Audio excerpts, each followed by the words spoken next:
میرا نام عمر رضا اتاری ہے۔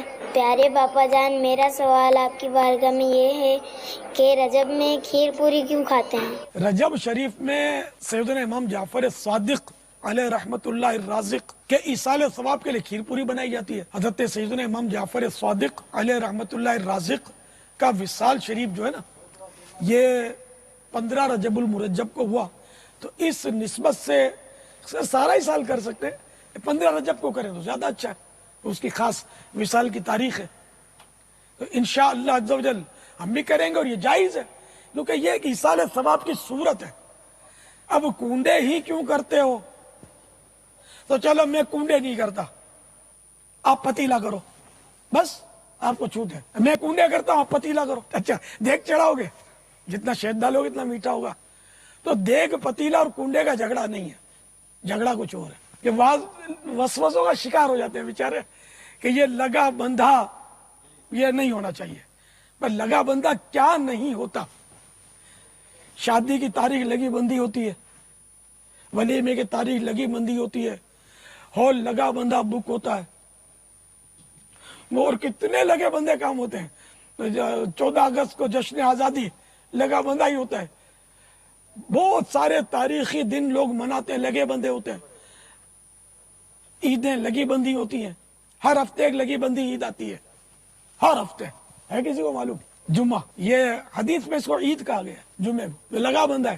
آپ بولو کہ نہیں ہم اتوار کو عید کر لیں گے، کوئی بولے نہیں پیر کو کر لیں گے، یار اس بار جمعے کو تھوڑی مصروفیت ہے تو ہم جمعے کی نماز کے بدلے ہم جمعرات کو جمعے کی نماز پڑھ لیں گے، تو یہ تھوڑی ہوگا، لگا بندہ جمعہ ہی ہے جمعے کی نماز پڑھنے کے لیے۔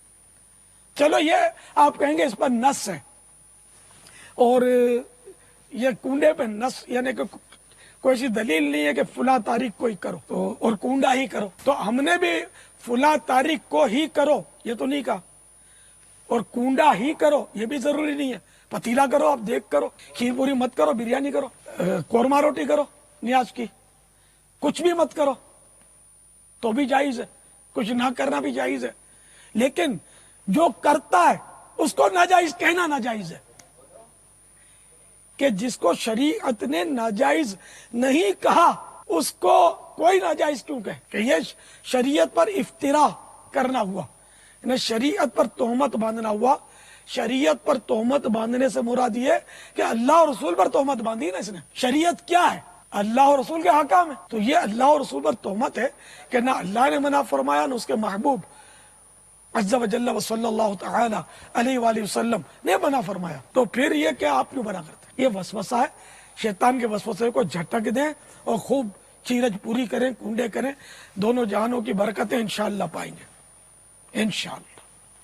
لیکن وہی بات کہ ضروری نہیں ہے، کرے تو ثواب ہے، نہ کرے تو کوئی گناہ نہیں ہے، امر مستحب ہے، اس کو ناجائز کہنا گناہ ہے کیونکہ شریعت نے ناجائز نہیں کہا، ورنہ بہت ساری چیزیں ناجائز ہو جائیں گی کہ اگر ہر بات میں صراحت مانگیں گے نا کہ شریعت میں کھیرج پوری کہاں لکھی ہے، تو میں آپ سے پوچھتا ہوں بھائی اے وسوسوں کے شکار، شریعت میں بریانی کہاں لکھی ہے جو آپ کھاتے ہیں؟ اپنے بیٹے کے ولیمے میں 50 ڈشیں جو پکائی تھی، یہ شریعت میں کہاں لکھا ہے؟